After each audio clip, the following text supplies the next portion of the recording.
3천만 명이 굶어 죽었다. 중국의 대약진 운동에 대해 알아보자.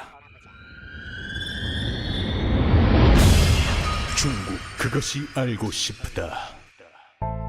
중국의 수도 베이징의 정중앙 천안문에는 중국인들의 사랑과 존경을 한몸에 받고 있는 모택동의 초상화가 크게 걸려있다. 중화인민공화국의 전 지도자로서 현재의 중국을 만드는데 혁혁한 공을 세웠다고 추앙받는 그에게도 07과삼이라는 말이 따라다니며 중국과 해외에서는 그에 대한 평가가 판이하게 다른 경우도 존재하는데, 그 중에서도 모택동의 실패로 대표되는 대약진 운동에 대해 알아보도록 하자. 대약진 운동이란 1958년 모택동의 주도로 시작된 농공업 부흥 정책이다. 초연간미, 영국을 뛰어넘어 미국을 따라잡는다 라는 슬로건으로 야심차게 시작한 이 운동은 의도와 다르게 처참한 결과를 남기게 되는데, 모택동은 중국을 후진농업국에서 선진공업국으로 탈바꿈시키기 위해 무리한 정책들을 시도한다. 우선 중국의 모든 인민들을 생산 단위로 묶어 무료 배식을 시작하고, 그 대신 국가를 위한 노동을 할당시킨다. 모든 마을에 토법고로라고 불리우는 소형 용광로를 만들어 인해 전술로 철을 생산, 철강 생산량을 늘려 선진공업국으로 발돋움하자는 어처구니 없는 이 운동은 역시나 무리한 추진과 전문성의 부재로 크나큰 실패를 가져오게 된다. 예를 들면 농촌마다 할당량을 채우기 위해 농기구들을 모두 고로에 넣어 녹여 농사를 지을 수 없었고, 심지어 밥도 배식하기 때문에 솥이나 수저 같은 철들도 모두 녹여 할당량을 채우는 사태까지 벌어지게 된다. 게다가 당시 모택동의 말 한마디는 그 누구도 거부할 수 없었는데, 농촌 시찰을 하던 중 참새를 손가락으로 가리켜 저 새는 해로운 새다라고 말하자 전국적으로 참새 죽이기 운동이, 제4해 운동이 발발, 참새 2억 마리를 잡아 죽이게 되고, 그로 인해 참새가 잡아먹던 병해충들이 곡식에 들끓어 농사는 폭망하게 된다. 또한 여기서 끝이 아니라 농사의 기본도 모르는 한 박사의 아이디어를 받아들여 기존보다 벼를 빽빽하게 심으면 벼끼리 더 잘 자라고 수확량도 많을 거라는 얼탱이 터진 농업 정책을 시행, 돌이킬 수 없는 농촌 재앙을 불러일으키게 된다. 물론 이 대약진 운동에 대해 부정적인 시각을 가지고 반대하는 사람도 존재하였었다. 덩더화이는 이 운동에 대한 실질적인 피폐를 목격하고 모택동에게 이야기했지만 결국 직위에서 해임되고, 그 후 누구도 이 대약진 운동의 부정적인 면에 대해 언급하지 못하게 된다. 그 결과는 대약진 운동이 진행되었던 4년간의 시간 동안 3천만 명 이상의 엄청난 인구가 아사하게 되었다. 말이 3천만 명이지 4천만에서 5천만 명이 죽었다는 비공식 주장들도 많으며, 결국 모택동은 대약진 운동을 실패로 규정하고 국가 주석 자리에서 내려오게 된다. 이렇게 막이 내릴 것 같았던 모택동의 시대는 또다시 어이없는 사건으로 인해 수많은 희생자를 낳게 되는데,